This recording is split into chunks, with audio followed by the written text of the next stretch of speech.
disculpen. Bueno, todo el mundo habla castellano. Sí. Bueno, Más o menos. ¿Ah? Los argentinos sabemos que no, los que no son argentinos no hablan castellano muy bueno, ¿eh? Sí, eso es.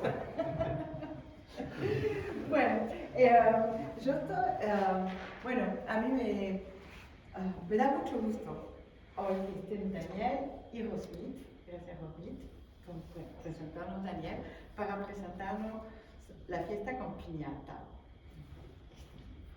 Y me parece muy bien porque, bueno, no lo he leído todavía, así que lo voy a leer con placer, pero lo que me ha contado Rosmith es que es un libro que me parece indispensable para que pueda ir adelante el cambio en Venezuela y que se pueda realmente tener aspiraciones a la democracia, porque no se puede construir la democracia sobre mentiras. Hay que decir las verdades. Y de todo movimiento no hay que esconder las cosas, hay que decirlas porque si no, no se supera y no se va adelante. Así que por eso me parece que tu libro es muy importante. A mí me gusta mucho que organicemos esta reunión aquí en esta sala. Tal vez lo organicemos un poco más para la primavera, ¿sabes? Aquí en París está frío el tiempo, bueno, hacía 1 grado hoy, la gente se regresa a la casa y no está tanto para salir, además están las fiestas, las compras de Navidad, pero pienso que más podemos organizar y tal vez podamos organizarlo con una presentación de un libro cubano o de otro país, porque me parece muy interesante que estamos en un periodo aquí en Francia, pero también en América Latina, donde me parece que hay cambios mayores que se van ¿cómo decirlo? Que se van no a organizar, pero que se pueden operar porque hay cambios de generación de políticos y también llegamos al límite de lo que se podía aguantar del sistema venezolano, del sistema nicaragüense, del sistema cubano, y hay que preparar lo que está pasando. Ustedes con las asociaciones lo están haciendo, están trabajando en esto, y pienso que hay aberturas que tenemos que tomar y tenemos que hacerlo juntos, y esta alcaldía seguirá abierta. Somos de izquierda, pero de la izquierda de la izquierda que realmente no está para la corrupción, que no está para los intereses personales, pero que realmente, por eso nosotros nos posicionamos realmente como los cambios sociales, la justicia social y la transición ecológica y la democracia, porque eso es muy importante. Con los fake, con la mentira, no se construye la democracia. Así que yo los tengo que dejar, lo siento mucho, pero esta casa es su casa, él lo sabe, él me conoce desde hace tiempo. ¿Te has vuelto barbudo, no? Sí, no. No lo he visto todavía. Bueno, muchísimas gracias. ¿Y este es el que me regalas? Por supuesto. Pero no me dijiste. Te lo voy a mandar con Rosmith. Sí. Firmado, ¿ok? Sí, por supuesto. ¿Y cuándo regresas entonces? Cuando te invite. Bueno, entonces vamos a arreglarlo esto con vos. Que lo pasen bien. Gracias. Ustedes tienen el tiempo que necesitan y hasta muy pronto y muchas gracias. Muy buena fiesta, si no los veo más. Los cubanos pienso que los voy a ver, tal vez ustedes también. Pero bueno, que lo pasen bien y con todo mi corazón y sobre todo vamos adelante con América Latina. Gracias. Gracias. Lo siento, me tengo que ir. Millón de gracias. Bueno, buenas noches. Un poco continuar con las palabras de Jean-Pierre. Muchísimas gracias, Jean-Pierre, y a la Gran María de París por ofrecerme estos espacios. Yo soy Rojo Matilla, como muchos de ustedes lo saben, otros no. Yo estoy refugiado acá en Francia desde el 2018. Fui electo parlamentario en la cárcel. Al salir de la cárcel me amenazaron y vine a Francia a denunciar lo que pasaba en Venezuela en materia de derechos humanos. No defender a nadie, sino defender a los presos políticos. Y bueno, estando acá, me dio la sorpresa de una amenaza pública para entonces vicepresidente por televisión. No pude volver. Me quedé gracias al apoyo de Amnesty y de Jean-Pierre directamente. Me quedé en este país que me ha ofrecido todo. Por ahora sigo con mis funciones en materia de derechos humanos y atendí la invitación de Daniel, donde él y yo compartimos una casa que se llama Radio Caracas Radio, que es la única emisora que está fuera del aire, en señal abierta, sigue en línea, pero hay radio independiente que queda en Venezuela, y compartimos micrófono, y ese pasillo en el mío, durante nuestros años en Venezuela. Y me invitó a presentar su libro, que es Fiesta con Piñata, al cual dije que sí inmediatamente, porque para mí es importante, como joven, como político y como venezolano en el exilio, que entendamos de que no hay opinionistas ni opiniones buenas, no hay periodistas malos ni periodistas buenos. Yo me fui del partido donde nací políticamente, porque se señalaban a los periodistas tal y como lo hacen el chavismo. Y yo creo que tras 20 años de dictadura, el chavismo penetró en nosotros más de lo que estamos dispuestos a aceptar. Fui parte de la Asamblea Nacional, apoyé al gobierno interino y vi cómo se señalaban venezolanos, periodistas por sus opiniones.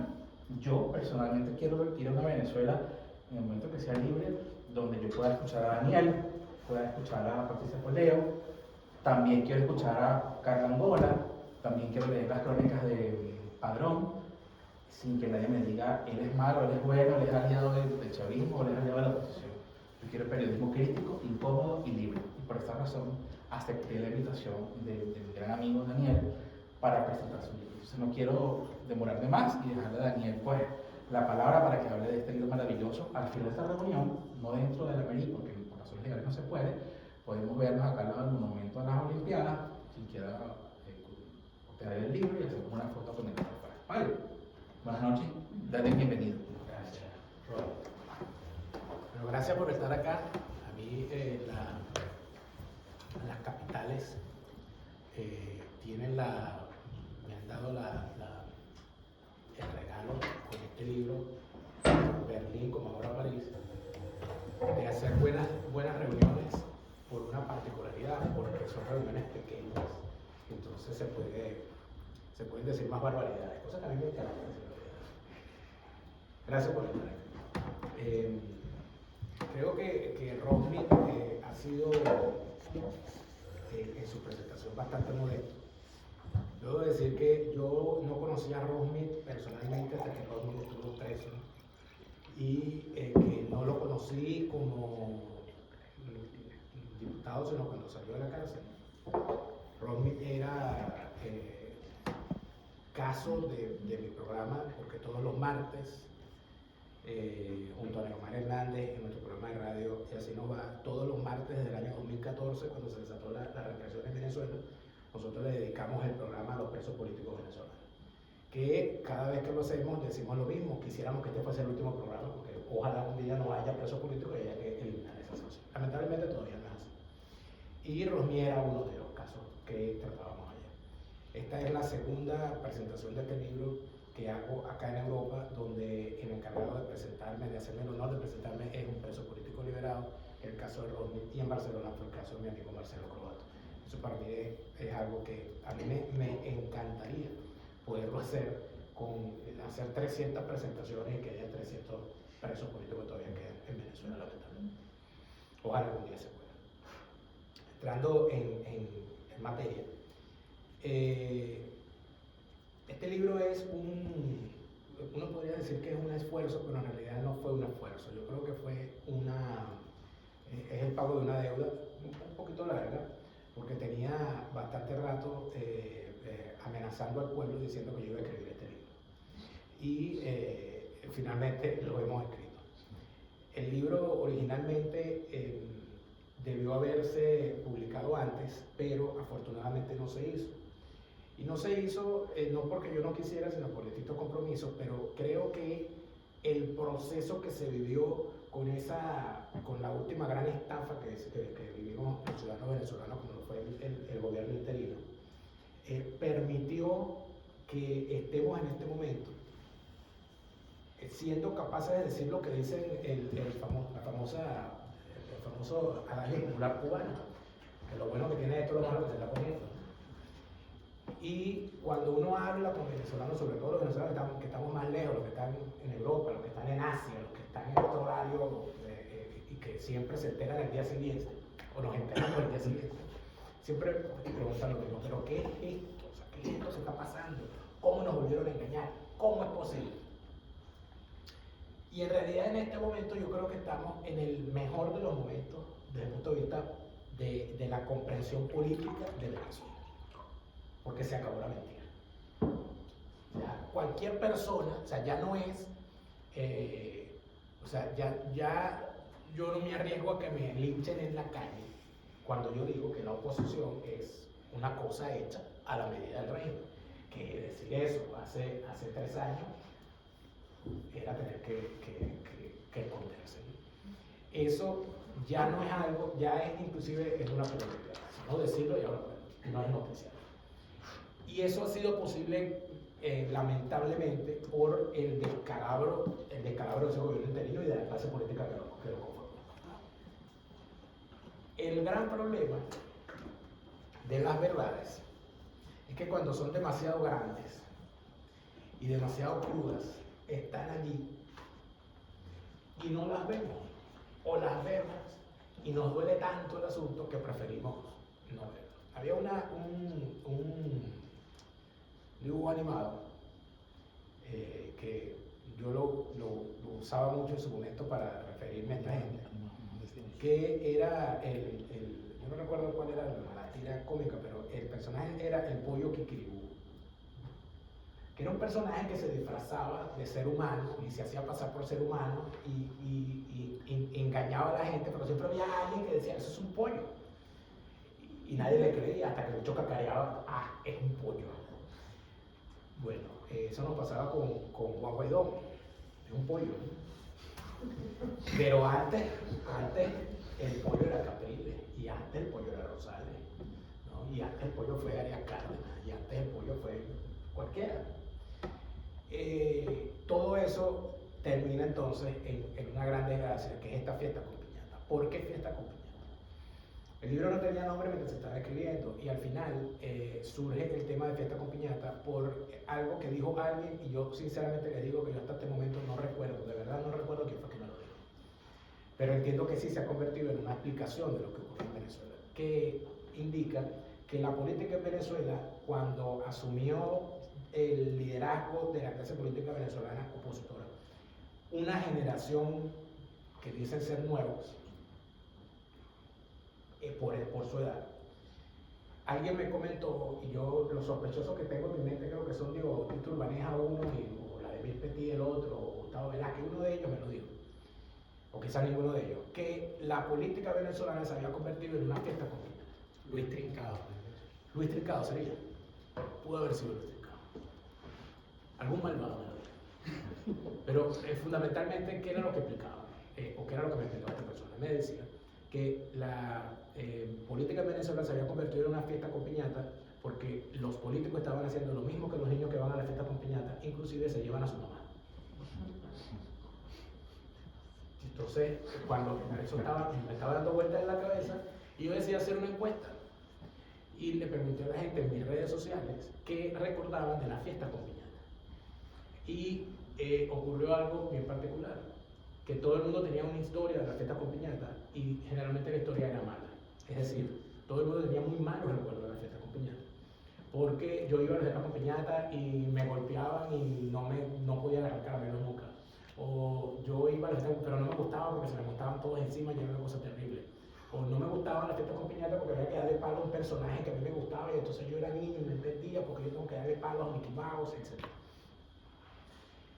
Y los que decían que sí les encantaba y que las piñatas eran lo máximo, yo lo identificaba, este era el malo de la partida, este era el que agarraba más caramelo, este era la niña que agarraba la falda y se agarraba todos los caramelos y se iba, etc.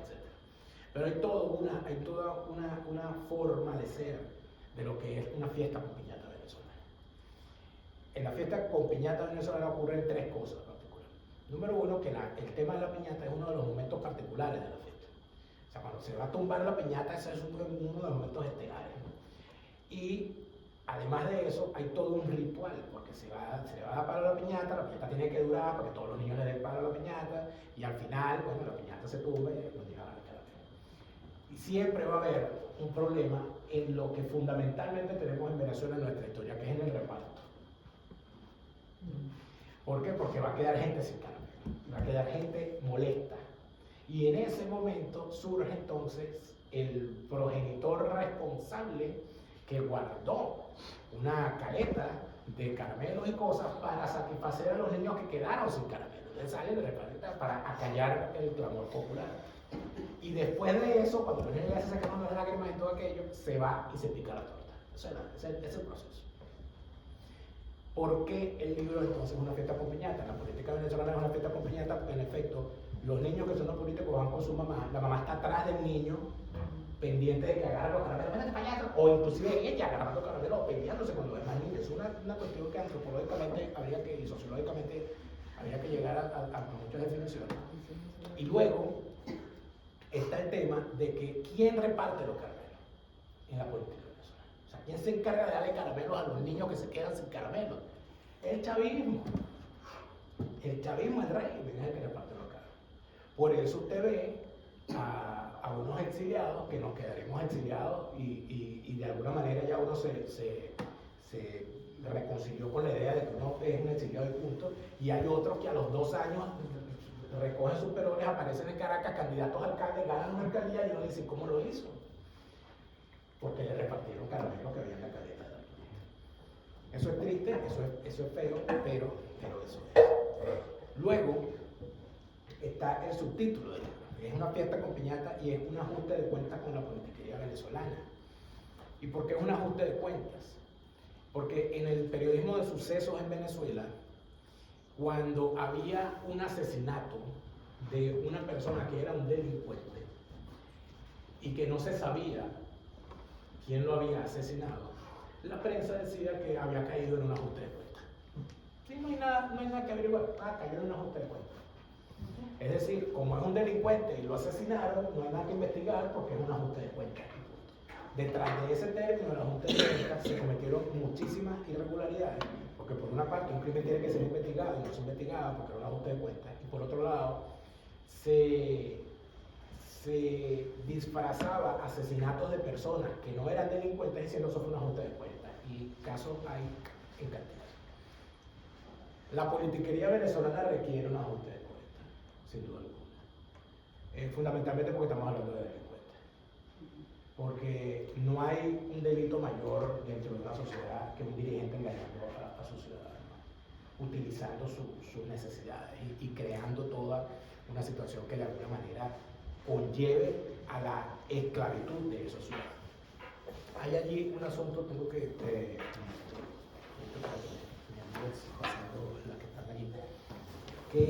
el tema de ese ajuste de cuentas está también explicado en el libro y explico muy bien por qué es un ajuste de cuentas y qué creo yo que se merecen esos dirigentes que están allí. Pero luego está el otro asunto, que es el tema de la portada del libro. La portada del libro tiene una explicación que solamente es posible darla viendo la foto que le da vida a la portada. Porque la portada es una recreación de una foto real. Y aquí entonces tengo que comentar el asunto. Un día, cuando yo decidí romper con el partido en el que militaba y declarar la guerra abierta y frontal en contra de su jefe, que era Henry Ramos Alú, aparecieron de debajo de la tierra del partido Acción Democrática. Aparecieron de debajo de las piedras todos los enemigos posibles de Henry Ramos Alú. Todos. Y de distintas formas y de distintas maneras, no sé si se alcanza para todos, pero la pueden ir pasando. Empieza a aparecer gente a echar cuentos o a mandarme mensajes con alguien, mira que fulano te manda a decir que el papá de él era tal cosa o que su abuelo era tal cosa, etc. Y así se fueron recopilando una serie de cuentos y de historias que son realmente sólidas. Pero hubo una, y esta es la verdad real y verdadera, hubo una persona que por las redes sociales, una cuenta anónima, una persona que yo no sé quién es, me escribió hace como 5 o 6 años y me mandó esa foto que ustedes tienen allí enfrente. Y me dijo, ¿tienes esa foto? Aprovecha. Y yo no entendía la foto, pero cuando me pongo a verla bien, ya la tienes. Sí, la vimos. Alguna mente avesada identifica a los personajes. Ese es Henry Ramos, el joven. El otro no sabemos quién es. El otro, creo, no sé, su papá o su familia de él, ¿no? Podemos sacar el contexto de la foto. Pero entonces, Vamos a ver el contexto de la foto. En primer lugar, vemos a un joven Henry Ramos Alú, hombre que actualmente acaba de cumplir 83 años.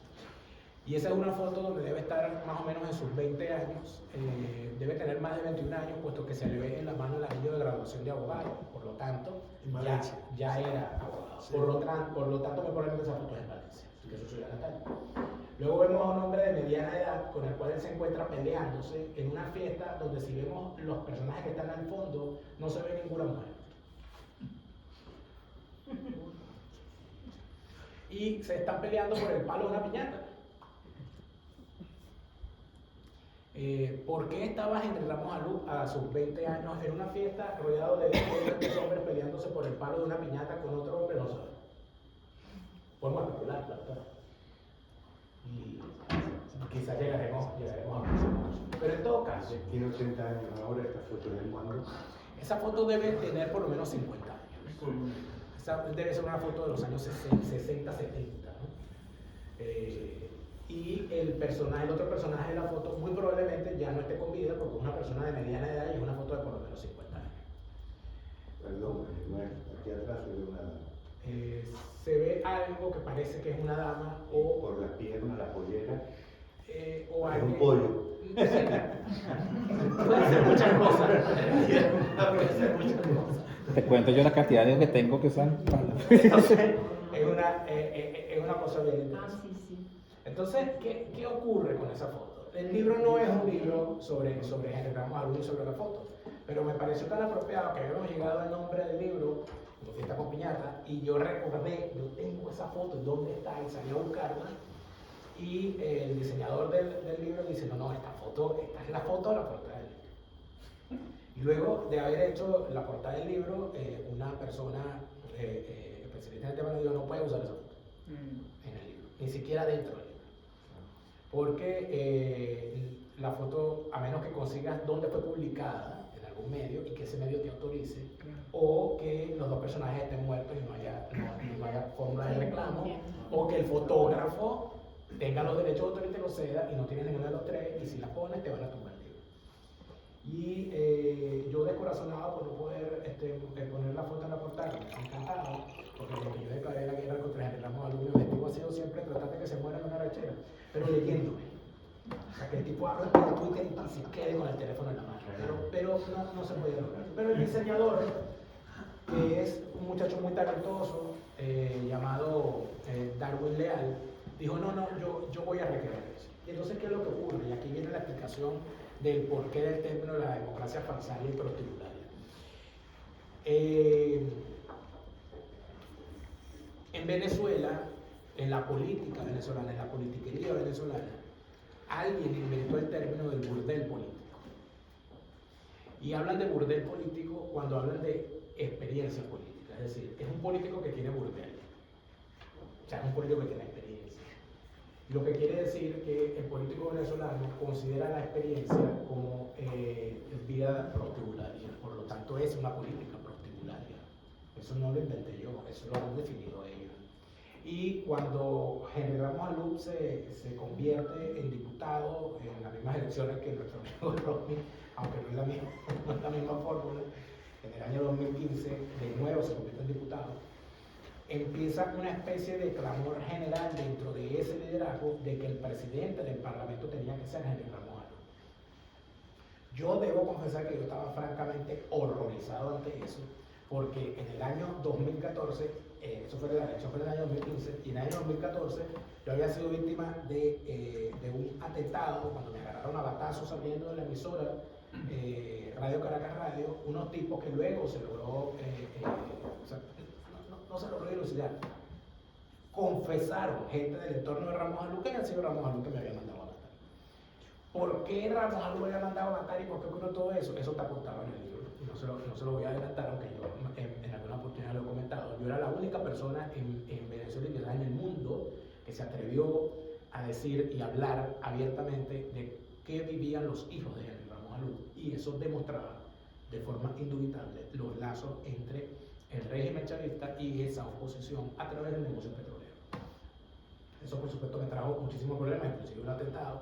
Henry Ramos Alú se convierte en el hombre más querido políticamente en Venezuela en ese momento. Y empieza entonces el clamor de que se necesitaba un hombre como Raúl Maluf en la presidencia del Parlamento, porque él era un hombre con bordel político y además él era un zorro viejo. Y entonces, como es un zorro viejo, aquí tenemos un zorro joven en la portada, que fue lo que inventó el libro. No es una historia bonita lo que hay en este libro, no hay historias bonitas. La historia venezolana es sinceramente trágica. La historia venezolana, sobre todo la historia contemporánea, tiene unos ribetes de tragedia de tal magnitud que uno en determinado momento uno se pregunta hasta cuándo vamos a seguir aguantando, o sea, cuánto más aguanta este pobre país. Pero sí hubo un momento en el que, escribiendo este libro, yo decidí que no valía la pena darle fama a una gente que no la merecía en medio de un relato sobre lo que está ocurriendo en Venezuela, y por esa razón yo combiné las crónicas sobre hechos con nombre y apellido de sus protagonistas y con unas crónicas ficticias narradas por un reportero también ficticio que, metido dentro de los intrigos de la politiquería venezolana, vio cosas y se atrevió a narrarlas, y en esas narraciones los nombres están ocultos. Hay quien me ha pedido que debo sacar un glosario para que la gente se entere de quiénes son las personas que se están hablando ahí, pero eso perdería la magia del libro. Sin embargo, muchas personas avesadas al leerlo ya hacen anotación y dicen, este es fulano, y este es el otro, y este es no sé quién. Debo adelantar, Romy no está en ese libro, no está. No sé cómo tomarlo. Pero qué suerte. En realidad, con este libro, y ya con esto pasamos a responder las preguntas que ustedes tengan a bien formular. El libro es el primero de una trilogía, porque hubo que dividir en tres el tema que yo quería manejar, y que en resumidas cuentas de lo que se trata es demostrar que nosotros tenemos un grave problema, los venezolanos, con nuestro país, vinculado a dos cosas en particular. Número uno, a no comprender el por qué nos pasa lo que nos pasa. Y no comprendemos que nos pasa lo que nos pasa porque nos hemos negado a revisar nuestra historia. En segundo lugar, que tenemos un grave problema que creo que es herencia fundamental de ese mismo devenir histórico, que es el no entender que los consensos, que la dictadura de los consensos nos ha hecho tanto daño, que hemos sido incapaces de, como sociedad, decirle a un dirigente, amigo, usted llega hasta aquí, o sea, ya no más. Entonces la dictadura de los consensos en Venezuela, que es una cosa muy hispana, sí, ciertamente, permite que un político fracase hoy y mañana reaparece y no importa, vuelve a fracasar, y así van, hasta el punto de que hoy estamos viendo, que esta semana fue bastante movida en la región, como una mujer como Cristina Kirchner vuelve a ser condenada y no pasa nada. Que vemos como un tipo intentó disolver un parlamento, o sea, que uno no se lo explica, que el tipo intentó hacer algo que esta misma semana en Alemania, 20 locos, solamente por pensar en hacer algo parecido, pero les lanzaron una redada que es una cosa de verlo y no creerlo. Pero, y eso nosotros en Hispanoamérica lo vemos como una cosa normal, una cosa anecdótica, como un chiste, ay, otra vez, mira, 6 presidentes en 6 años. Yo creo que nosotros evidentemente tenemos mucho que resolver, tenemos muchos problemas que resolver con nuestro devenir histórico, y creo que muchos tenemos la obligación de dar nuestro punto de vista, dejarlo escrito y de alguna manera explicar lo que nosotros comprendemos sobre nosotros. Les agradezco de nuevo a todos por haber venido y por supuesto la pregunta que tengan a bien hacerme, estoy dispuesto a responder.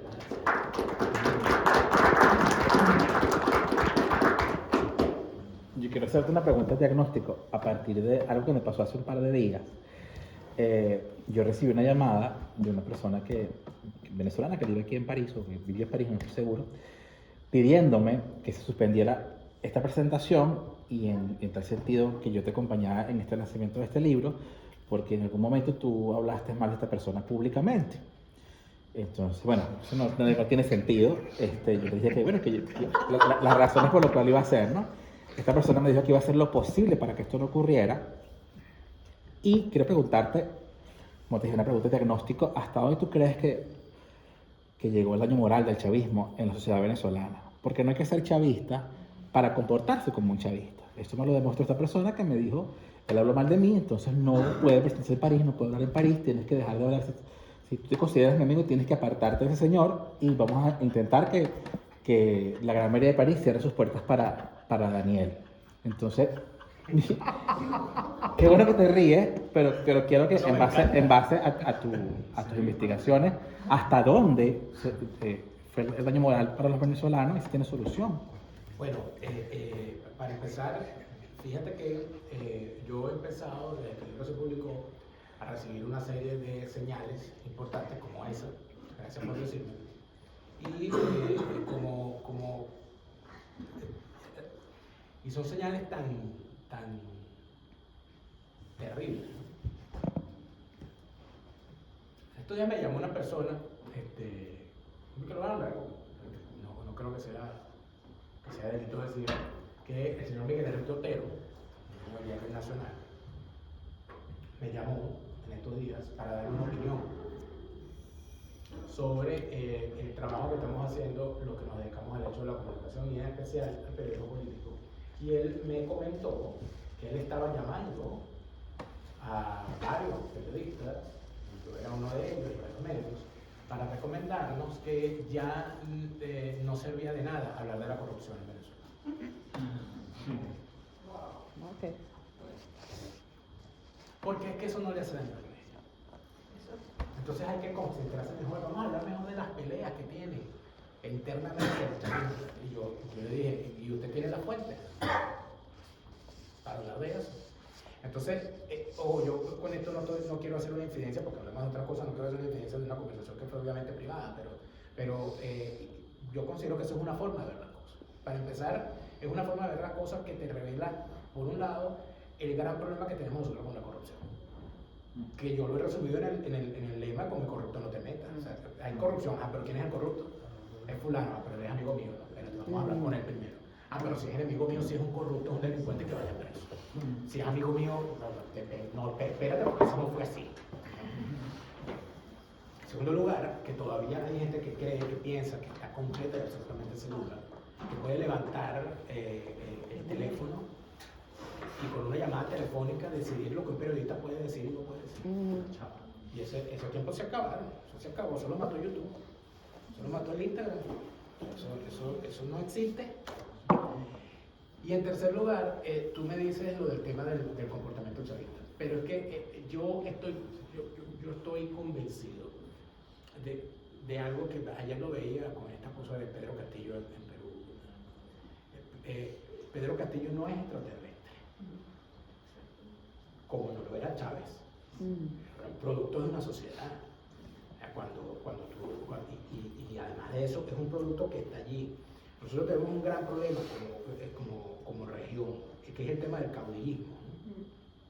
Pero en algunos países, pues todo, o sea, tiene ciertas variaciones. Entonces el caudillismo tiene sus propias variaciones. Una cosa es el caudillismo en Argentina, otra cosa es el caudillismo en México, y otra cosa es el caudillismo en Cuba, otra cosa es el caudillismo en Venezuela. Una cosa muy hispana además. Pero en el caso venezolano tenemos un problema en particular, que el caudillismo venezolano además es un caudillismo militarista. Y es un caudillismo militarista y no por imposición de los militares, sino por decisión de los civiles. Cuando en el año 1830, después de todo lo que pasó con la guerra de independencia, con Boves, con los demonios sueltos, etc., en determinado momento la sociedad venezolana, las élites, las oligarquías decidieron que ellos querían vivir su cosa tranquila y su fiesta en paz, pero que alguien los proteja. Y se entregaron al poder de los hombres de armas. Lo que quisieron, el que quiso fundamentalmente fue Páez. De ahí en adelante, cuando tú te pones a revisar la historia de Venezuela, te encuentras que ese pacto entre la sociedad civil, entregándole a los militares el poder de ser los árbitros de los temas políticos, eso no ha cesado. Tanto así que no ha cesado que está todavía en la mente de cualquier ciudadano. Y te lo digo en dos momentos. Cuando yo vi en el año 1989 en el barrio donde vivía, desde la ventana de mi casa a mis 9 años, los saqueos, la gente saqueando, las calles, arrasando con todo. Y cuando vi al día siguiente cómo salieron del frente del fuerte militar que estaba enfrente, era el batallón Simón Bolívar de Infantería Marina, cuando vimos desde la ventana cuando salieron los militares apertrechados para la represión, yo nunca voy a olvidar lo que ocurrió en la ventana del edificio donde yo estaba. La gente lo aplaudió. Eso es mentira, que los militares mataron a gente. La gente aplaudió a los militares y pidieron que salieran los militares porque había que poner orden. Cuando el chavismo dice que el 4 de febrero dijo el 27 de febrero, es verdad, pero no como ellos lo interpretan. Dice que no, que es que los militares, como mataron al pueblo, los militares salieron en el 92 a oponer, pero si fueron los mismos, los que dispararon en el 89 fueron los que salieron el 4 de febrero. O sea, eso es una gran mentira, no fue Carlos Andrés con una ametralladora, fueron los mismos militares. La visión de que nosotros necesitamos a un hombre además que ponga orden es una cosa que está tan metida en la mente de la gente que en el año 2014, cuando la niña María Corina, el niño Leopoldo y el no tan niño Antonio Ledesma salieron a decirle a los militares que se pusieran del lado correcto de la historia, ¿qué estaban haciendo? Estaban pidiéndole a los militares que resolvieran el problema político. Y cuando tú ves hoy el fenómeno pequeño, sí, localizado, tal, en redes sociales, etcétera, de jóvenes nacidos entre el año 95 y el año 2001, muchachos, gente muy joven, que no tuvo la suerte o la desgracia, no sé, a esta altura, de vivir gobiernos antes de Chávez. Yo recuerdo el gobierno de Lucinche, yo recuerdo el gobierno de Carlos Andrés, yo recuerdo el gobierno de Caldera. Ellos no lo vivieron, ellos no estaban ahí. Entonces, el gran planteamiento que esos muchachos tienen es el siguiente. Esta gente es de izquierda. Yo odio a esta gente. ¿Qué es lo que hay contrario a esto, lo más extremo, para yo meterme a eso? Entonces ellos son de izquierda, yo soy de derecha. Estos son, no importa, yo soy fascista. O que no, Pérez. Entonces hay un fenómeno pequeño pero creciente que de cosas se alimenta de muchachos reivindicando la figura de Pérez Jiménez. Y creen que de verdad están haciendo algo distinto.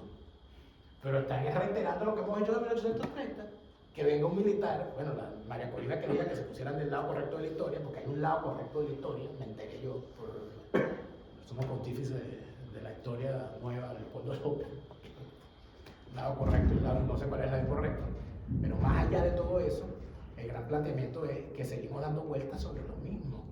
Cuando tú ves que le hacen llamados a los militares, ¿qué están haciendo? O sea, estamos haciendo exactamente, no hemos salido de ese problema histórico. Por eso es que cuando alguien te llama para amenazarte, decir, mira, yo no quiero que hables de tal tema, o yo no quiero que se haga tal evento, o me hace favor y me para eso ya.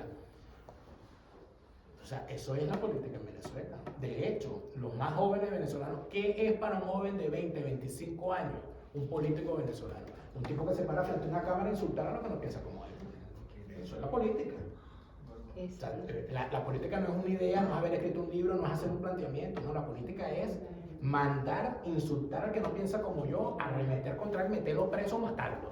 Esa es la política en Venezuela. O sea, que es una violencia verbal. Es una violencia... al límite de la física. Es una violencia verbal que en realidad termina siendo peor que la violencia física en algunos momentos, porque para los que creen que la palabra no mata, bueno, preparen a punto de fuego.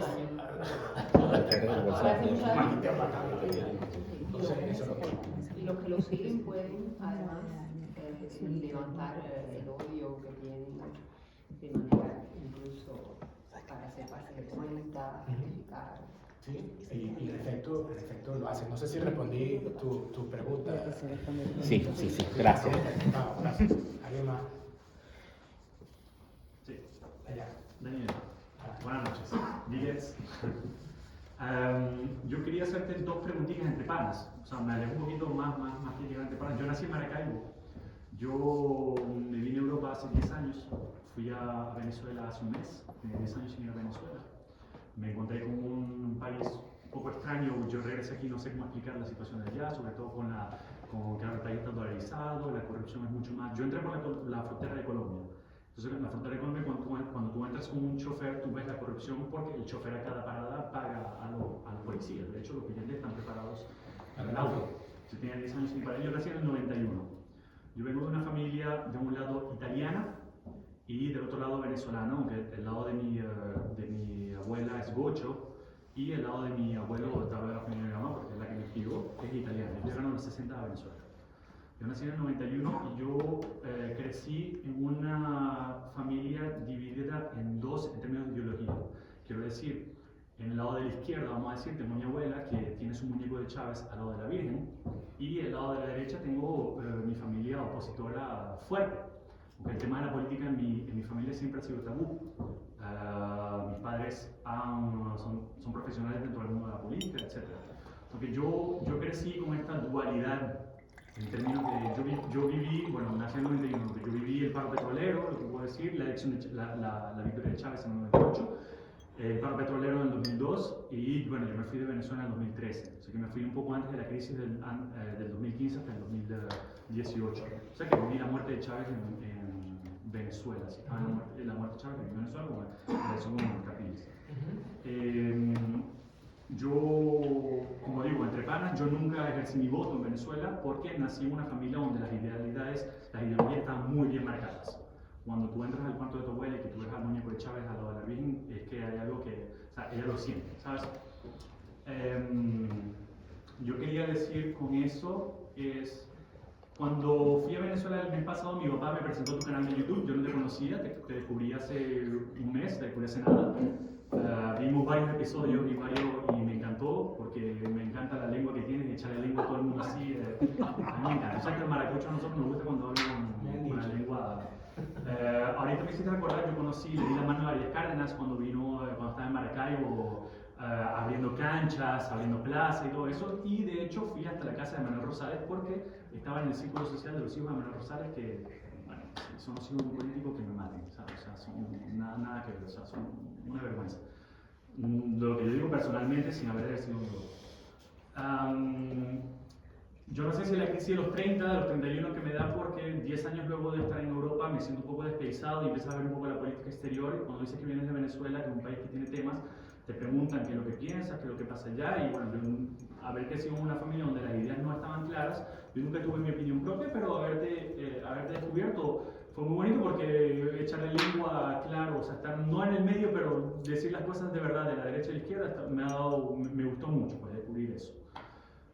Mi pregunta es, ya siendo entre panas, sin entrar tanto en la polémica, es, viendo la situación de hoy en día, si hubieses podido nacer en otra, porque soy fanático de la historia, me gusta mucho en el libro que al principio hablas mucho de la historia de Venezuela en un lado que nadie se hubiese atrevido a hablar, ¿no? Con el hecho de los gochos en el poder, tener sus amantes y todo eso, porque al final el tema de la madre y el machismo y toda esa promiscuidad en Venezuela lo viví, pero nadie nunca ha hablado de eso. De hecho, mi familia, volver este último mes, descubrir cosas que está en nuestra naturaleza, el hecho del machismo y la promiscuidad, tanto de la mujer como en el hombre, o sea, lo sentí identificado y me gustó mucho. Si pudieses haber elegido una época para nacer en Venezuela, en panorama cultural y político, ¿cuál hubiese sido? ¿Cuál hubiese elegido y por qué? Y una segunda pregunta es, para entender un poquito más la mentalidad que nosotros tenemos los venezolanos hoy en día, de dónde venimos, mucho menos hacia dónde vamos, pero más bien de dónde venimos para comprender hacia dónde podemos ir, es si tienes 3 libros para recomendar, para entender un poquito más esta... Siendo una persona nacida en los años 90, como tú lo dices, un poquito, yo no conocía a Caldera, ni a Carlos Andrés Pérez, ni Caldera, no tengo comentarios de esos gobiernos. Sé que mi familia los vivió, pero no ha habido esos temas en la familia. Sí. ¿Me repites tu nombre? Jean-Pierre. Fíjate, empiezo por lo más fácil que son los libros. Tú sabes que hay una persona que escribió sobre Venezuela y si se lee hoy se puede entender como algo real, pero para el momento en que él lo escribió se podría haber dicho que era algo premonitorio, que es Carlos Rangel. El libro del buen salvaje, el buen revolucionario, creo que es un libro fundamental para entender a Venezuela y a buena parte de Hispanoamérica. Inclusive esa disertación que él hace sobre por qué somos hispanos y no latinos, yo creo que es sumamente importante. Luego, yo creo que el primer libro de la trilogía de Taís Peñalver, ese libro se llama La conspiración de los 12 golpes. Es sumamente importante para entender cómo la carta militar durante el siglo XX hizo lo que hizo y por qué ocurrió lo que ocurrió. Y yo te diría que hay un libro, hay una nueva generación de historiadores venezolanos, jóvenes, que están haciendo un trabajo muy bueno porque han decidido entrar en la línea de cuestionadora que en su momento fundaron Germán Carrera Damas y Elías Pino Iturrieta, que es el bajar a los próceres del pedestal y hablar de la historia cotidiana, o sea, bajarlo el de Elías Pino se llamaba el Divino Bolívar, ¿no? Que hablaba de cómo convirtieron a Bolívar en presidente. Hay uno de estos historiadores, yo diría Tomás Estraca, que de paso fue mi profesora en la universidad, la profesora Inés Quintero, han dicho unas cosas muy buenas. La hermana de Valentina. Que es la hermana Valentina, sí. Ella escrito, yo creo que el libro La criolla principal, que habla sobre la hermana de Simón Bolívar, es un libro importante. Y el fabricante de peinetas, que es la famosa historia de cómo la hermana de Bolívar tenía una relación extramarital y que llegó a tribunales y todo, cómo eso se escondió en la historia, porque esas cosas de Bolívar, eso de la familia de Bolívar no se toca.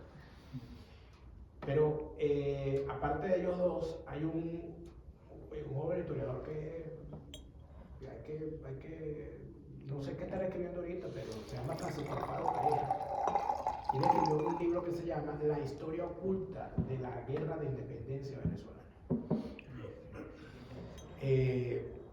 Yo creo que la narración que hace Alfaro Pareja allí en ese libro de lo que significó la guerra de verdad y de cómo gente a los cuales nosotros, yo creo que hay una cosa fundamental allí que es la figura de José Félix Rivas. O sea, José Félix Rivas es el prócer de la juventud. O sea, la batalla de la Victoria, que fue la que él encabezó, es el Día de la Juventud en Venezuela, el 12 de febrero. Y si José Félix Rivas me preguntaba en qué fecha hubiese decidido nacer yo, bueno, en esa no. Mi hermano, que es en realidad el historiador, que es profesor de historia, mi hermano Javier siempre dice, yo no cambio la fecha en la que nací. Porque si hubiese nacido en esa fecha, ¿qué sería yo? Un bárbaro, un descatado, un perseguido, una persona sin derecho a acceso a la educación, sin derecho a caminar por la plaza, sin derecho a caminar por la acera. O sea, yo sinceramente, con todas las cosas, yo no cambio la época en la que nací. Pero cuando tú descubres que es el caso del Palacio de Miraflores, que lo cuento en el libro, de cómo el Palacio de Miraflores en realidad es un emblema de la corrupción desde el mismo momento que se compraron la tierra, ¿no? Entonces, para construirlo. Pero cuando tú descubres que un hombre como José Félix Rivas es victoriano y celebrado, cuando José Félix Rivas en realidad es un Boves mantuano, un tipo que si hubiese nacido hoy estaría siendo juzgado en La Haya, ¿no? Y que eso de que los jóvenes fueron con él a pelear la batalla, no. Él sacó a los muchachitos de 12 y 13 años de la falda de su mamá y los metió a pelear como carne de cañón. Y la cantidad de muertes que hubo fue una cosa terrible, quedaron como 200, de los 1500 que sacó quedaron como 200 nada más, gracias a que llegó Campo Elías y lo rescató. Pero cuando tú lees cómo lo narra Alfaro Pareja y cómo narra la carta, el parte que da José Félix Rivas orgulloso diciendo que a él no le hubiese importado, que bueno, perdían 1200 soldados, pero no hubiese importado perderlos a todos si hubiesen logrado. Cuando tú lees que hay un sátrapa de esa categoría montado en las estatuas en Venezuela, y cuando ves la alegría con la cual el chavismo lo acogió como uno de los suyos y creó una misión educativa llamada Misión Rivas. Y ahí a la misión Boves faltan 15 días, ¿no? O 2 horas, ¿no? Entonces, yo sinceramente te digo que esos historiadores, Tomás Estraca, Inés Quintero y Alfaro Pareja, es gente a la que hay que leer ahorita porque creo que están haciendo cosas muy importantes. Además de eso, a Inés Quintero y a Tomás Estraca lo han incorporado a la Academia Nacional de la Historia, ¿no? Cosa que es sumamente importante porque se entiende que hay gente en Venezuela todavía estudiando la historia y mostrándola y tienen rango de académicos, ¿no? Porque quiere decir que esa academia probablemente nos dé cosas interesantes en el futuro. Gracias. Okay. A ti. Hay más. No, hace un rato te refería a la política en Venezuela, o a los políticos venezolanos, y a mí me recordaban hoy en día los políticos, a muchos políticos. Yo creo que las generalizaciones en general son falsas, pero es algo que se ha expandido en la política, que es la agresión verbal, la agresión incluso física. Lo vemos aquí en Francia, lo vemos en Francia, también hemos visto. Yo no estoy siendo menos o más, aquí vivimos en un país donde hay instituciones mucho más sólidas y eso impide un poco eso. Pero cuando nosotros vemos de Melanchón frente a uno del Frente Nacional, realmente nos parece que estamos en Venezuela, en Argentina, y realmente preocupa. Y yo creo que es algo que se ha expandido mucho. Pero a mí también me preocupa. Hace un rato decía, desde que existe YouTuber, es imposible que le impidan a un periodista decir lo que quiere. Pero resulta que ahora tenemos también muchos youtubers, muchos que se hacen llamar influencers, o que son lamentablemente influencers de verdad, que estimulan también el odio y el enfrentamiento de esa manera. O sea que es un problema que se ha generado y ya no sabemos dónde está el huevo y la gallina, porque ves que se retroalimentan esos dos mundos.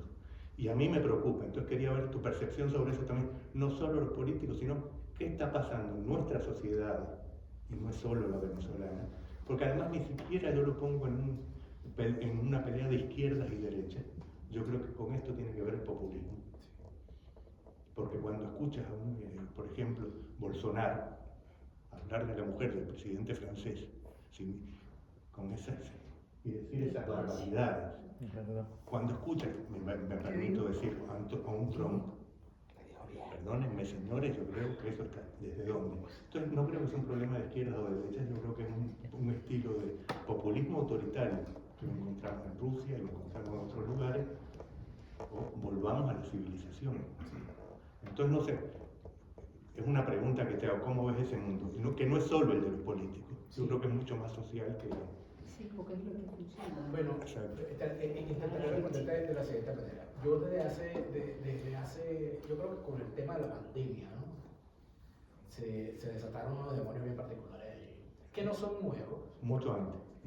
Pero yo creo que el hecho de que la pandemia nos encerrara y nos obligara a consumir más contenidos digitales hizo que esos medios de comunicación se llenaran de una serie de contenidos, porque muchísima gente no tenía nada que hacer, tenía lo que hacer, el libro de cosas. Yo me di cuenta por experiencia propia que durante ese periodo yo empecé a descubrir una gente que yo en condiciones normales no vería. Y que como yo estaba todo el día metido en el tema político, cuando yo tenía que ser el espectador y prender la televisión, yo no veía contenido político. Yo estaba viendo otro tipo de contenidos. Y en el caso venezolano en particular, hay un fenómeno actualmente que yo creo que ni siquiera ellos mismos se han dado cuenta, que es el tema de los comediantes. De los comediantes venezolanos, sobre todo los que están en el exilio. Un ejemplo, hace cosa de 3 meses, Antonio Ledesma presentó su libro en Madrid, uno de los libros que escribió. Y al presentarlo hubo un llenazo en el auditorio de cerca de 200 personas, hubo gente que se quedó afuera, ¿no? 2 meses después, hace cosa de 2 semanas, el comediante venezolano George Harris metió 60.000 personas en un teatro en Madrid. Entonces, ¿por qué un comediante que uno puede decir, bueno, porque echa chistes, sí, pero cuando uno se adentra en lo que él está haciendo, él está hablando de Venezuela, él está haciendo chistes sobre las cosas, o está contando de forma graciosa lo que significa ser venezolano, lo que significa lidiar como venezolano con el exilio, con la migración, con las cosas que se olvidaron, con cómo hacía con las navidades, con los carnavales, con la fiesta del niño y todas esas cosas. Y se ha creado un nuevo discurso para explicar Venezuela, que está llegando a la mayoría de la población es a través de los comediantes, no a través de los políticos, ni de los reporteros políticos, ni de los comunicadores políticos. Como resultado, parece ser que eso es una tendencia que no es en Venezuela, que es una tendencia universal. Como resultado, los políticos están queriéndole llegar a la gente intentando hacer comedia. Y cuando un político intenta hacer comedia, lo que hace es payasería. Es ridículo. Payaso. Es ridículo. Pero usted, que es especialista en comedia, te lo sabe. Te pone un político a hacer comedia y tiene un payaso. Y entonces nos vemos, el campeón en eso fue Hugo Chávez. O sea, las cosas de Hugo Chávez, cuando uno ve lo que ese señor hacía en A los Presidentes, y que de repente, yo nunca voy a olvidar una cosa que para mí estábamos a punto de una guerra entre Colombia y Ecuador, cuando se a Reyes, al guerrillero de la FARC, Raúl Reyes. Y había una movilización, y Hugo Chávez un domingo le dijo al ministro de Defensa: muévame no sé cuántos batallones de tanques a la frontera inmediatamente. Estaba este señor Rafael Correa alzado en arma también, porque le había matado en su territorio a un guerrillero colombiano. Nunca se discutió qué hacía un guerrillero colombiano viviendo plácidamente en territorio ecuatoriano. La discusión era Uribe mató a un guerrillero colombiano que estaba organizando acciones contra el Estado colombiano desde Ecuador. Estábamos al borde de una guerra, literalmente. Y hubo a los 4 días, hubo una reunión en República Dominicana para discutir el asunto de la OEA, de esta organización digital. Y yo recuerdo el discurso de Correa, con el cuchillo en los dientes. Recuerdo los gritos de una esquina de la mesa de Daniel Ortega. Yo dije, pero ¿eso qué es? Una pelea en un bar, o sea, todo va a terminar con bollazos. Y la expectación de esperar que hablara Chávez, porque no, cuando hable Chávez se acabó, o sea, vamos para la guerra. Y Chávez agarra el micrófono y empieza a decir, y empieza a dar vueltas, y de repente empieza a cantar Quisqueya la tierra. Yo recuerdo el rostro que le enfocan en ese momento de Rafael Correa. ¿Qué es esto? Y todo el mundo se queda, y de repente todo el mundo suelta la carcajada. Se acabó la crisis. Ese era Chávez. Chávez era capaz de hacer barbaridades como esa. O sea, tú mantienes a toda una región durante una semana en una crisis donde en Venezuela que no se vive una guerra abierta de independencia, se veían las imágenes de las madres frente a los cuarteles llorando porque los hijos no estaban haciendo los camiones para ir para la guerra. O sea, los soldados llorando porque nos van a llevar por la guerra. Y tuvimos el país en una semana en eso porque este tipo saliera cantando una canción y contando un chiste. Y se acabó la cosa. Pero cuando revisas eso y te consigues, yo comprendo a mi prima, que tiene 20 años viviendo en California, peleando con mi tío, que tiene apenas 4 años viviendo con ella. Mi tío es maracucho, y mi tío tiene 4 años de haberse ido de Venezuela, y ama a Trump, lo ama con locura. Y mi prima, que está casada con un muchacho que es de la India, que tiene una familia multicultural, que vive en California, está horrorizada con Trump. Yo la puedo entender a ella y lo puedo entender a él también, por las visiones que tiene. Pero ¿qué es lo que está haciendo Trump? ¿De qué se queja un venezolano al cual no le gusta Trump? Que le recuerda a Chávez. Sí, pero él no es de izquierda. Sí, pero el estilo, eso de querer hacer chistes con cosas tan terribles, de decir cosas sin tener filtro. Acaba de decir una cosa, no sé, en realidad siento es planeado, pero eso de decir que luego de todo lo que se está sabiendo, queda perfectamente claro que la Constitución es prescindible. O sea, tú vas a decir en los Estados Unidos que la Constitución es prescindible. O sea, ¿qué te pasó? ¿Dónde lo leíste? Pero funciona porque Bukele habla con Dios y mira los niveles de Bukele en este momento. Entonces tú te y consigues es a un un dictador. Bukele, tú te consigues a un Bolsonaro, tú te consigues a gente en Perú ahora. Bueno, te consigues, ¿no? Que para el cáncer. Te consigues a gente muchos venezolanos dicen, no, la solución Singapur. O te consigues yo estoy a mí me llama muchísimo la atención un fenómeno que se está viendo en Argentina, con este señor llamado Milei. Porque se me hace muy difícil identificar en qué momento termina de ser un youtuber y en qué momento empieza a ser un político. Y eso es sumamente profundo. Porque cuando yo lo veo en una entrevista diciendo, mi primer discurso en el Parlamento es el discurso más visto de la historia del canal de YouTube del Parlamento. Dice, ¿y a mí qué me importa? Tiene más de 500.000 vistas. Y, o sea, eso no es, o sea, tú estás compitiendo en el escenario electoral o en el escenario de la idea o estás compitiendo por las vistas en YouTube. Entonces, cuando uno ve a un Bolsonaro haciendo campaña por TikTok, cuando uno ve a cuando uno ve esa imagen, que me parece una imagen terrible, que eso fue ensayada y fue montada, y uno sabe cómo se organizan esas cosas, cuando uno ve a Macron acercándosele a Nicolás Maduro para hablar con Nicolás Maduro y decir una cosa, y uno ve ese medio y dice, espera, un momento, si tú recibiste hace un año a Guaidó, si tú reconociste como embajadora a una tipa que mandaba a Guaidó, ¿qué haces tú abrazando a ese hombre? O sea, ¿cómo cambias tú de la noche a la mañana sin darnos una explicación a los ciudadanos que la merecemos? Porque puede haber una explicación. Tienes que vivir aquí para que lo entiendas. Por supuesto, tiene que haber una explicación, pero el problema es que el venezolano que no vive en Francia, No lo entiende. lo que dice es, este tipo es un traidor, pero de repente hay una explicación. Y de repente tiene razón. No lo sé. Él nunca... Pero cuando uno ve esas cosas, cuando uno intenta, no hay una cosa más terrible en este momento que ser venezolano en cualquier parte del mundo.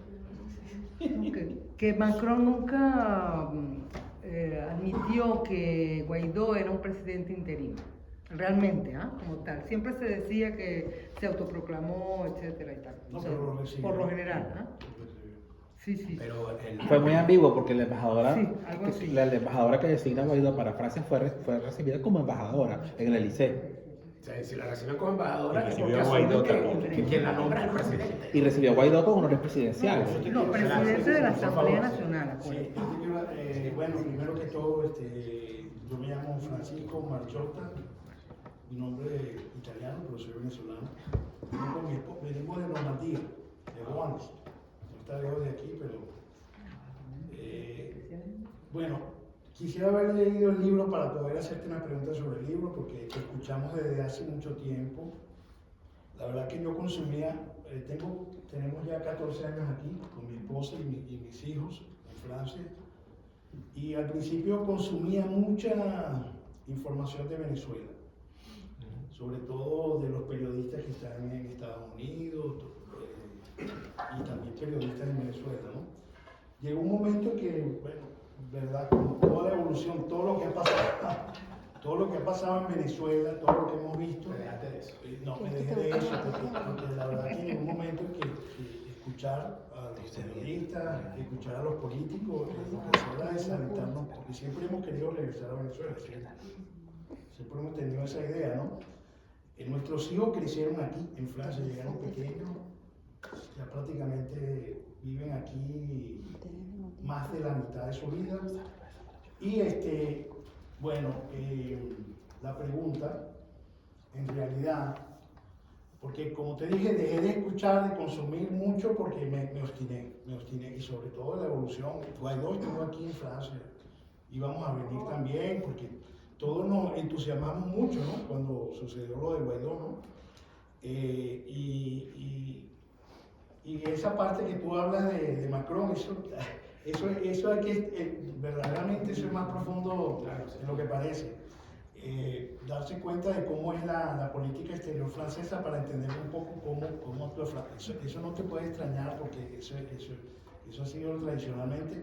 Nosotros queremos mucho a Francia, estamos aquí, pero la política tradicional francesa ha sido, los intereses franceses están por encima de todo. O sea, la situación de Venezuela, a la hora de una cuestión energética, no tiene absolutamente ningún peso. Y por eso ves tipo de actitudes como esa, ¿no? Que te sorprenden a ti y nos sorprenden a nosotros también, porque de hecho Macron reconoció, recibió no solamente recibió a Guaidó, aceptó y recibió a la embajadora de Guaidó como embajadora. Lo que lo peor fue cuando le dijo Presidente. no, cuando primero que le dijo presidente, pero cuando le dijo te voy a poner en contacto con Sí. Rodríguez. Sí, fue algo, verdaderamente fue algo vergonzoso para nuestra manera de ver la política, de ver las cosas, es vergonzoso, o sea, verdaderamente, decepcionante, como venezolano para nosotros. Bueno, pero entonces, como te dije, consumiendo toda esa información, dejamos de escuchar y te hemos venido escuchando aquí, y a Neomar en el programa, te hemos escuchado, ¿verdad? Y bueno, y somos consuetudinarios te reconozco mucho, eres la única persona que habla de los presos políticos. Eres de los pocos periodistas que tienen una... O sea, todo el mundo se olvidó de los presos políticos, tú no escuchas hablar a ninguno de los estos políticos nuevos, que se llaman nuevos porque son jóvenes, pero que son peores que los políticos de antes. Tú tienes toda la razón. Son peores, más mañosos que señor que tienes aquí. O sea, son de la misma escuela o peor. Una escuela peor porque es una mezcla de la escuela antigua con la escuela nueva del chavismo. Eso han aprendido a mover en lo que es el medio del chavismo, pero con las mañas y los vicios de la política anterior, que todos criticamos en alguna vez. Entonces, ahora, la pregunta es, ¿qué hacemos los venezolanos que estamos en el exterior? ¿En qué creemos? Porque cada día que pasa, de verdad, no se ve ninguna salida. Y yo te he escuchado mucho y veo que tú eres muy crítico, no te he escuchado nunca hablar bien de ningún político. No lo he hecho, me enemigo de todo. El enemigo de todo. Nunca te he escuchado, y eso me gusta en principio porque yo tampoco veo en el panorama ningún político. De verdad que tenga la seriedad, porque lamentablemente los procesos políticos necesitan un liderazgo.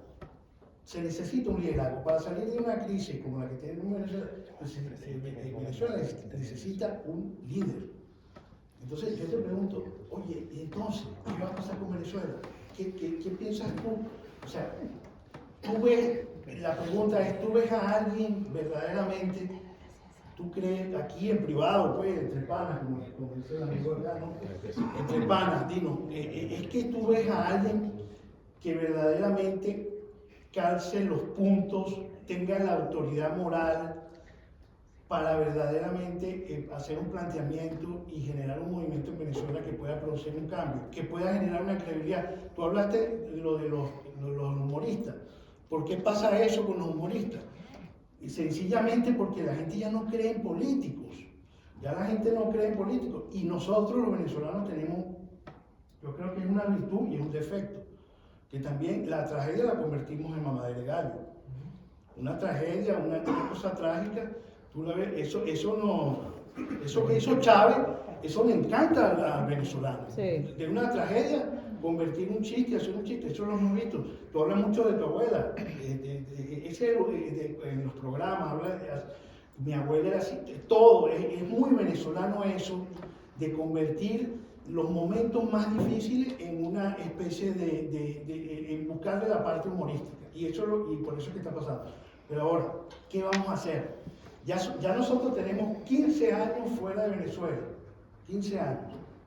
Ya hicimos nuestra vida aquí, tenemos nuestros hijos que estuvieron aquí, pero hay uno de nuestros hijos que se graduó ahorita aquí en la Sorbonne, hizo historia y todo, y mi hijo tiene la idea, yo hablo por los jóvenes, en este caso mi hijo, ya difícilmente nosotros podemos regresar a Venezuela, porque lo veo bastante difícil viendo el panorama, pero esos jóvenes que están desparramados por el mundo, muchachos que se han preparado, que han visto tanto del mundo, que se han preparado, que tienen otra visión, que pueden contribuir tanto a que Venezuela se recupere verdaderamente de la crisis moral, política, económica.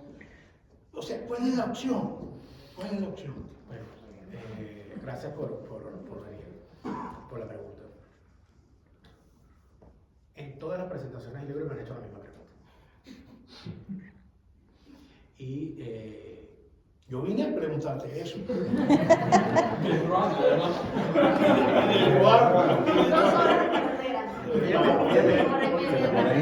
Fíjate lo siguiente. Yo creo que bueno, puedo hablar de ese tema por no solamente por la confianza en la que estamos, sino por el hecho de yo ser también un exiliado. Yo voy a cumplir en unos días 6 años de haber salido de Venezuela. Y eso de alguna manera me quita el peso de decir algo que pueda ofender a quien no está en Venezuela. Yo desde que salí de Venezuela y desde que me establecí en Alemania, yo asumí que lo principal que yo tenía que hacer como persona que estaba en el exilio era estar bien en el sitio donde estaba. Porque si yo no tenía un techo, si yo no tenía una cama donde dormir, si yo no tenía que comer, si yo no tenía, no estaba integrado en la sociedad, yo no iba a poder ayudar a nadie a nada. Y yo creo que eso es lo primero que uno debe entender. En segundo lugar, nosotros tenemos, por supuesto, siempre, todo ser humano siente que, y por eso la pregunta que tú me hacías de en qué época, yo creo que todos vemos como, en la época la estamos viendo como la peor, ¿no? O sea, esto jamás en la vida, pero probablemente, ¿no? Los muchachos que tuvieron que salir corriendo de la Caracas en 1814. La generación del 28. O la generación del 28, sí. Y yo creo que ha habido cosas, ¿no?, que en el pasado no ocurrió en Venezuela que dan cuenta de que ha sido posible el retorno y el regreso. Una persona que fue sumamente maltratada en Venezuela cuando la guerra de la independencia, porque él se fue de Venezuela y se quedó fuera de Venezuela, porque digo, yo no soy hombre de armas, yo no voy a apoyar esta guerra. Y fue José María Vargas. María Vargas se fue de Venezuela, se estableció en San Tomás, estuvo por ahí, todo aquello, haciendo medicina, investigando, haciendo cosas, y cuando terminó la guerra regresó. Eso fue algo que los militares usaron mucho en su contra. Cuando fue presidente, bueno, pero tú te fuiste en la guerra. Y él lo dijo claramente, yo me voy porque yo no soy un hombre de armas, ¿qué voy a hacer yo en una guerra? Yo me fui. Pero cuando regresa a Venezuela, ¿qué hace? Bueno, se convierte en el primer rector de la Universidad Republicana, se convierte en un investigador importantísimo, fundador de una escuela de medicina, se convierte en presidente, en el primer presidente civil de Venezuela. Y eso de alguna manera da una idea.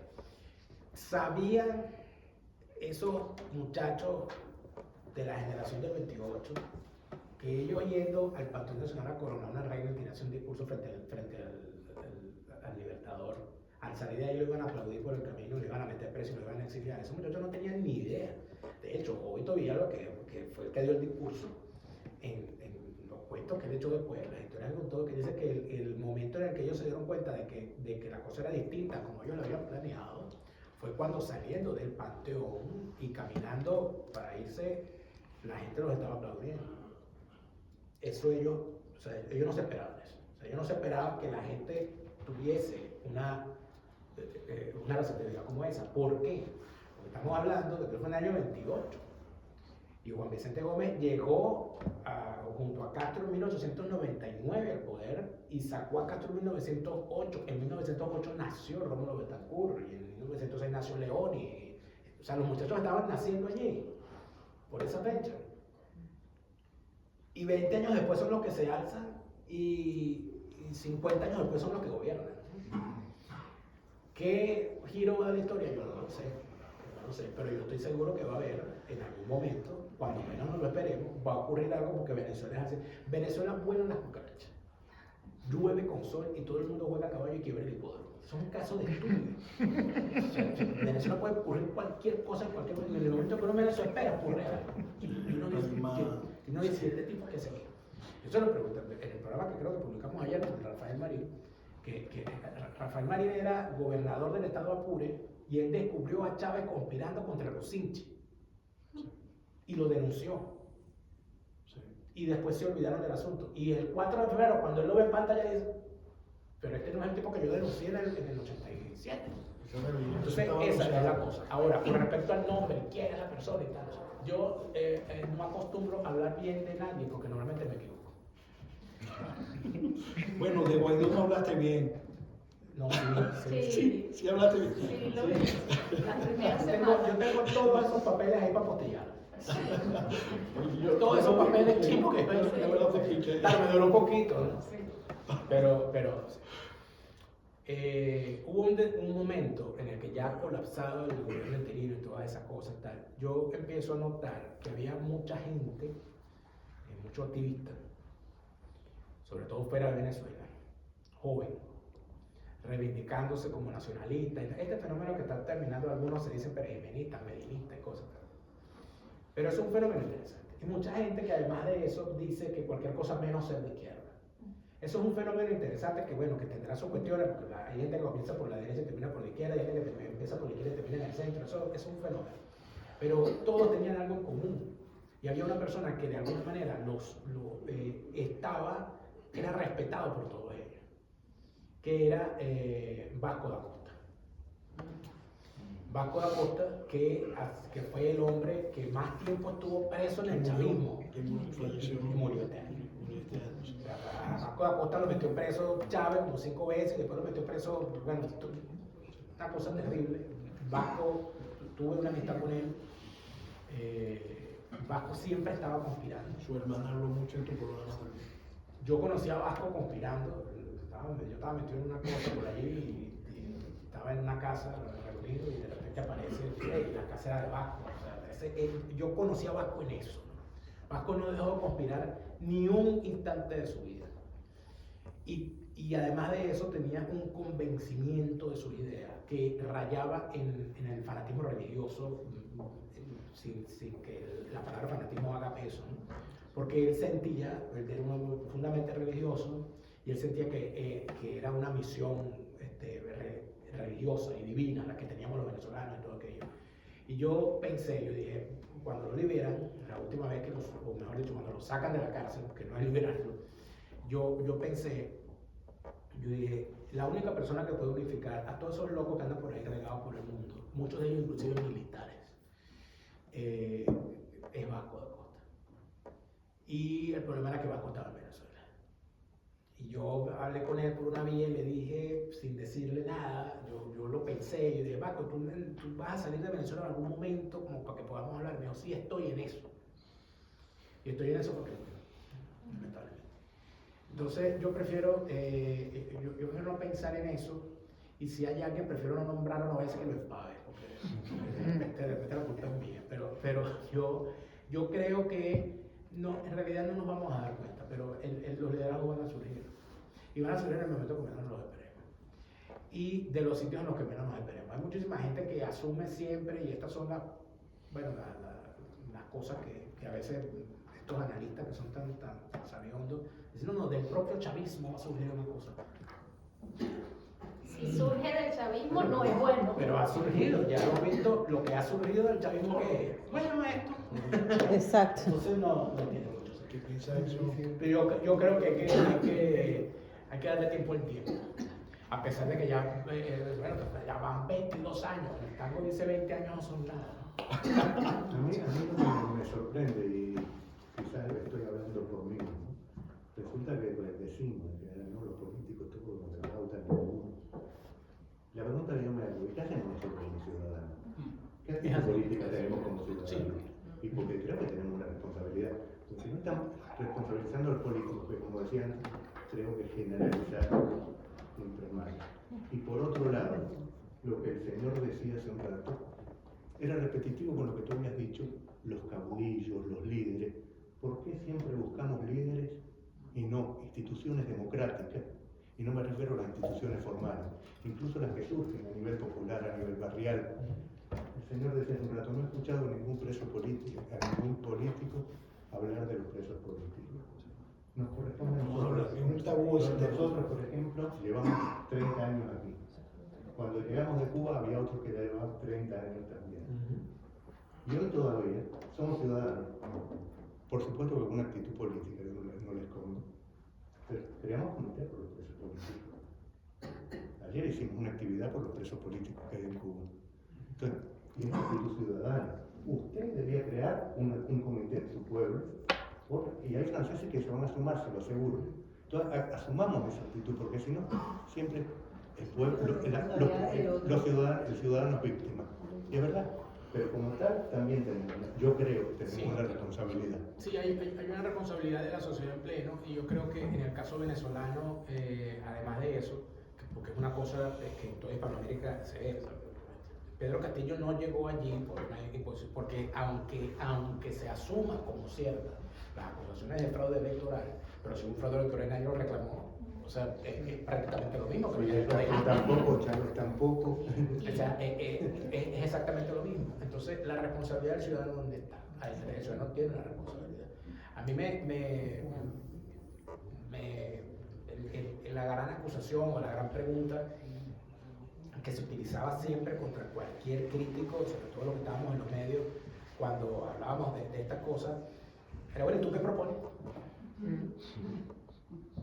Y entonces con eso a uno prácticamente, te corta la cabeza. Bueno, pero ¿y tú qué propones? No, pero es que- Entonces yo llegué a una respuesta siempre, ¿no? Yo decía, yo voy a cumplir 10 años al aire, de forma ininterrumpida, en una emisora de radio. O sea, ¿cómo puede venir un político que tiene 5 años en un cargo a decirme a mí que propongo yo que tengo el doble de lo que tiene él en el cargo haciendo radio? Y son roles distintos. Pues. Y además de eso, y dándole palabra a la gente, etcétera, etcétera. No es que con esto yo me quiera poner como héroe porque tengo 10 y tú tienes 5, sino que el planteamiento que hago es que el salir desde el político, a ripostarle al comunicador o al ciudadano, bueno, ¿y usted qué propone? Es una cosa tan nefasta para un dirigente, porque el ciudadano podría contestar, yo propuse algo, yo voté por ti, esto fue mi propuesta, porque tú tenías una propuesta, entonces dame tú la respuesta. ¿Qué es lo que ocurre? Que esto quizás es una cosa que bueno, que uno termina siendo una especie de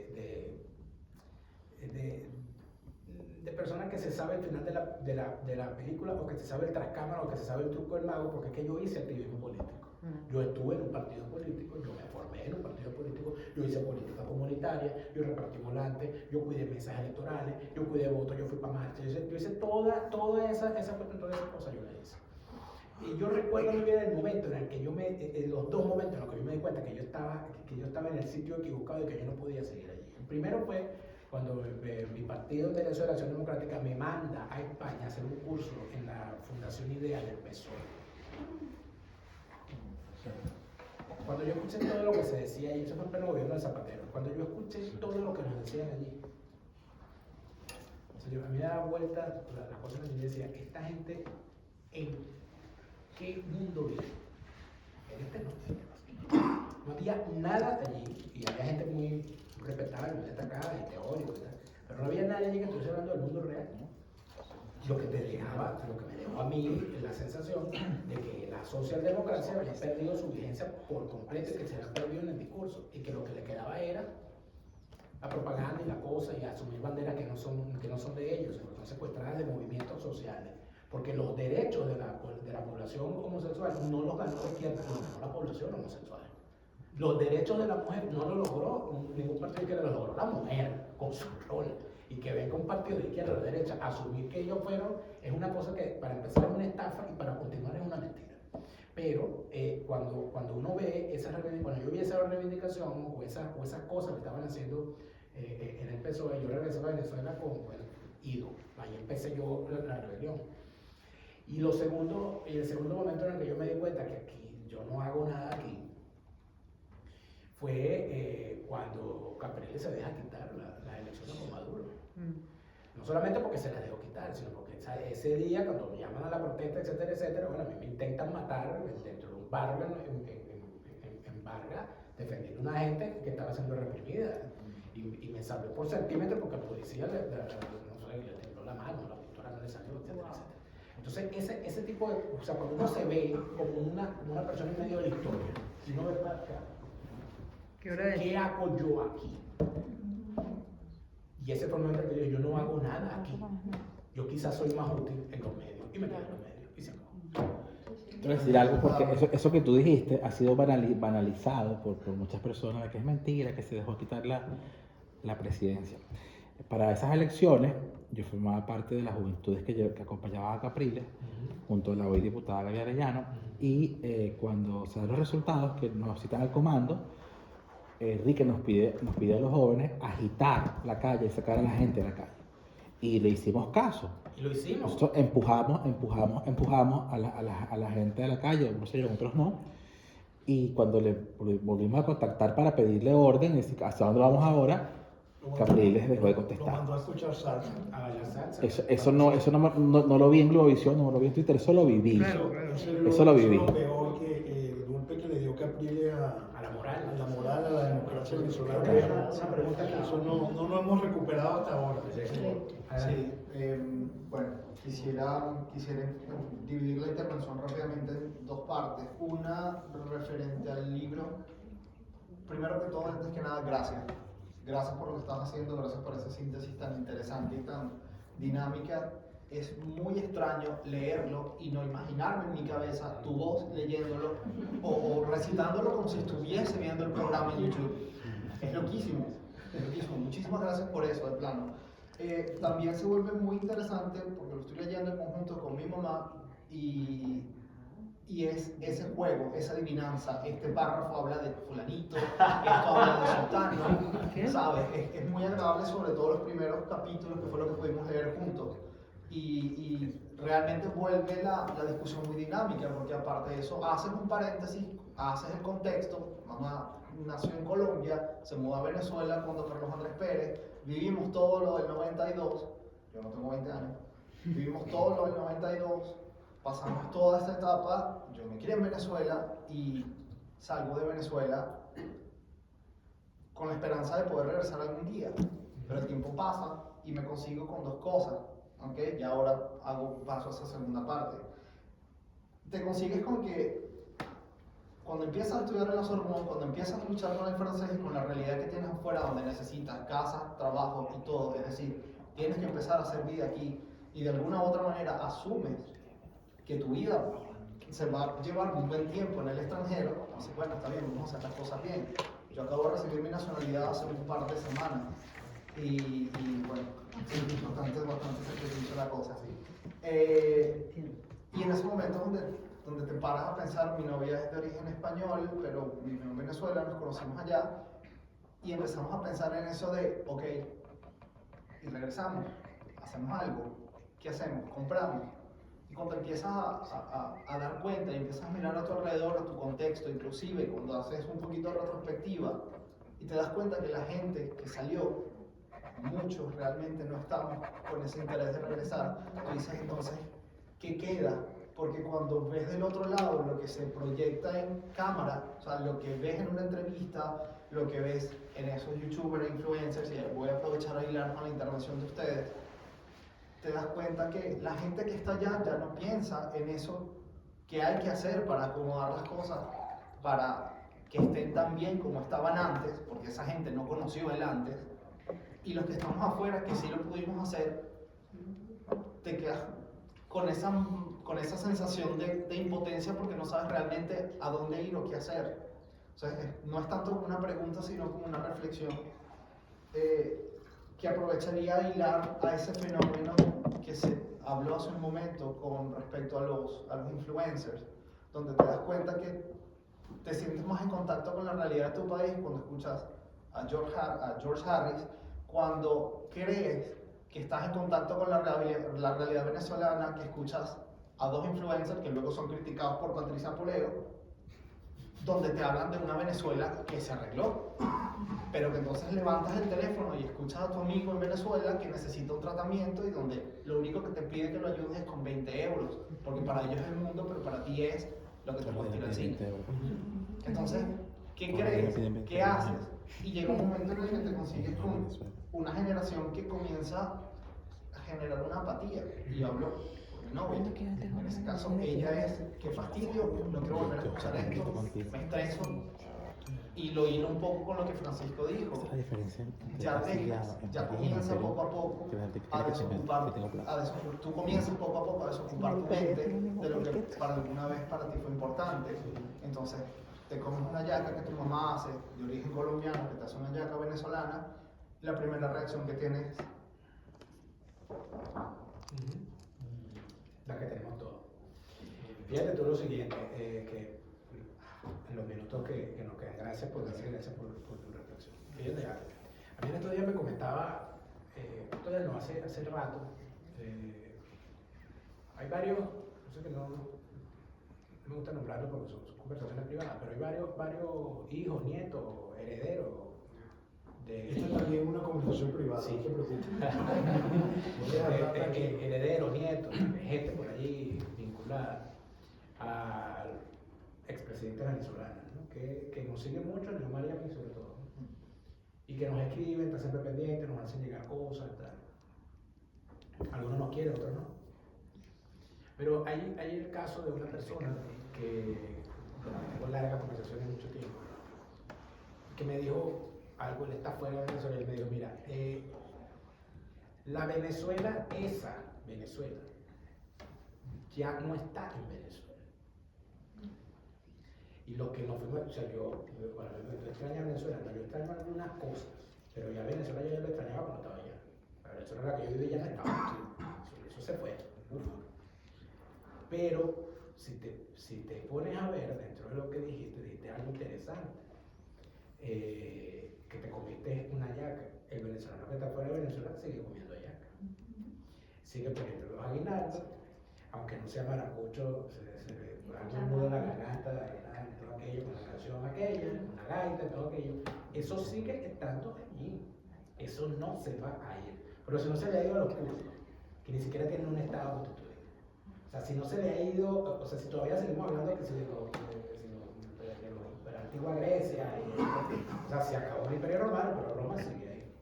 Entonces, esas cosas yo las veo de esa manera. Y lo que este amigo me decía, los venezolanos que estamos fuera de Venezuela somos los que vamos a mantener esa Venezuela, porque de hecho lo estamos haciendo. Aunque sea también una cosa, bueno, que faltan muchas cosas, pero por supuesto que faltan. O sea, por supuesto que falta muchísimo. Y llegará el momento, yo creo que el hecho de que haya caído toda la efervescencia politiquera que trae el gobierno interino, que hizo muchísimo daño en las organizaciones de base del exilio.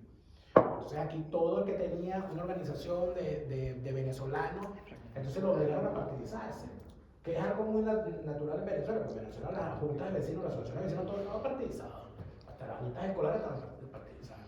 Pero entonces, cuando se entienda que en Venezuela nosotros teníamos al Centro Ítalo-Venezolano, teníamos al Club de los Ecuatorianos, teníamos a la Hermandad Gallega, teníamos a tantas otras, al Club Ruso, y ahí tú ibas para esas cosas y ninguno tenía una bandera de ningún partido.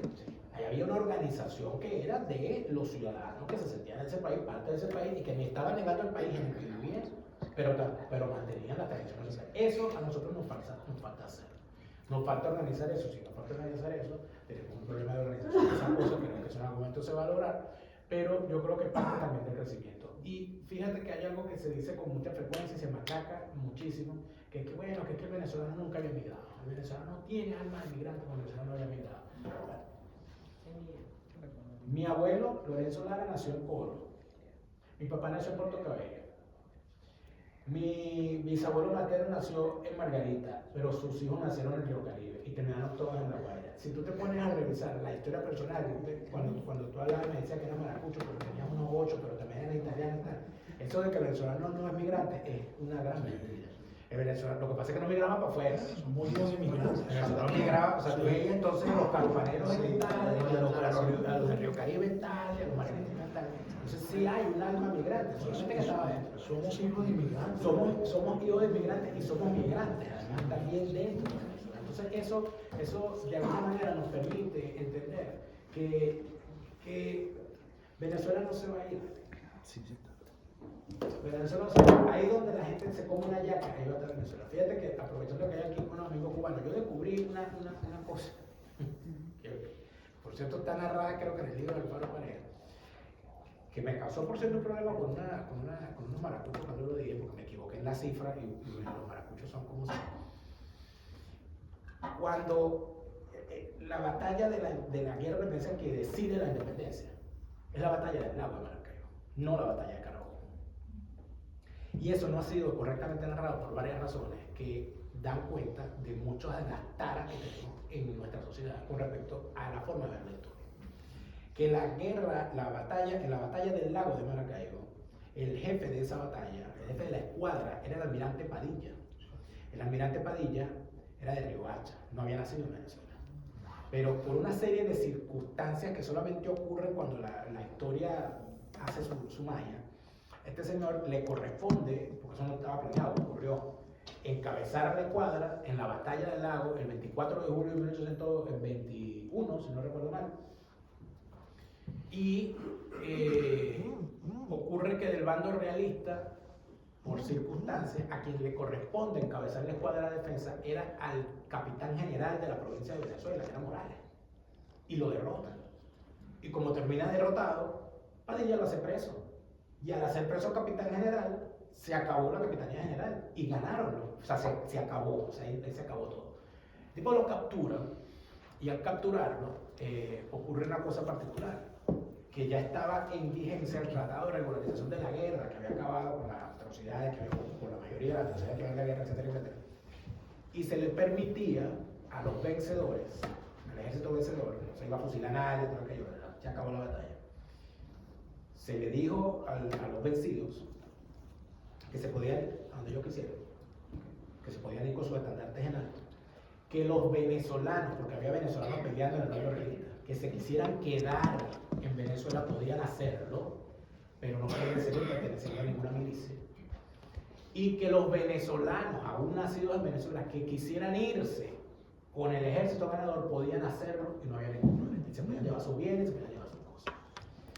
Lo que no se imaginaba ni Padilla ni Morales era que 1.200, casi 2.000 maracuchos de la élite agarraron todo lo que tenían y se fueron y se presentaron al puerto para irse con la capital general, porque no se querían quedar allí. ¿Por qué no se quería quedarse que era venezolana allí? Número uno, porque ellos eran realistas. Número dos, porque el almirante Padilla, que fue quien ganó la batalla, era negro.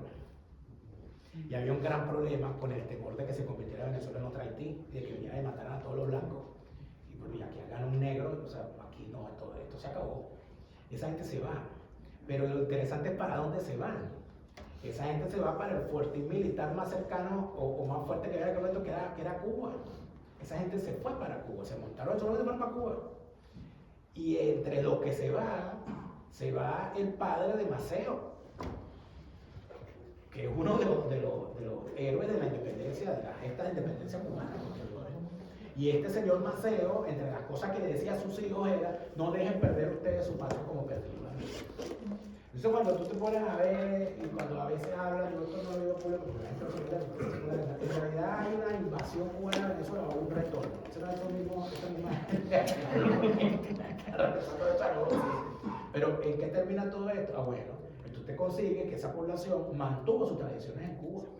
La gran mayoría estuvieron en el oriente cubano, inclusive. Hay historias sobre eso, hay un cementerio sobre eso, con toda esa gente allí. Y dentro de todo eso te encuentras entonces que otros migraron de ahí a Cuba y se fueron a la República Dominicana. O sea, hubo una diáspora de esos maracuchos que se regaron por ahí.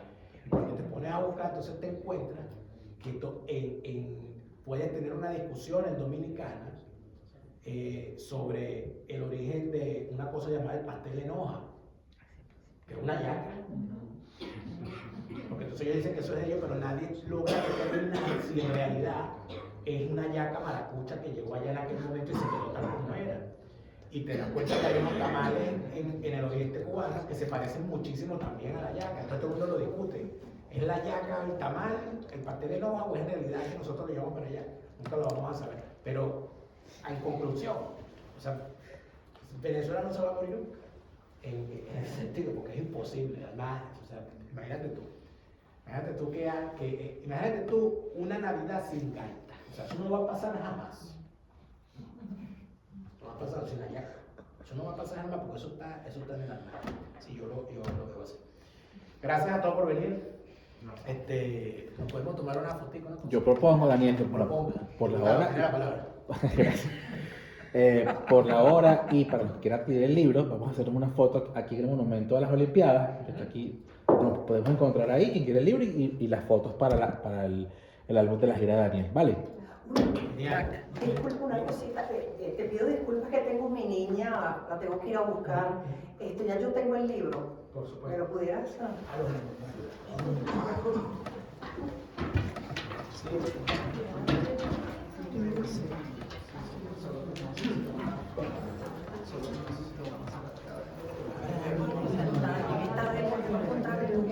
Preguntándole a todo el mundo. Mira, esto es un regalo que le voy a hacer a mi mamá. Me encanta tomarte unas fotos para luego con tu cara de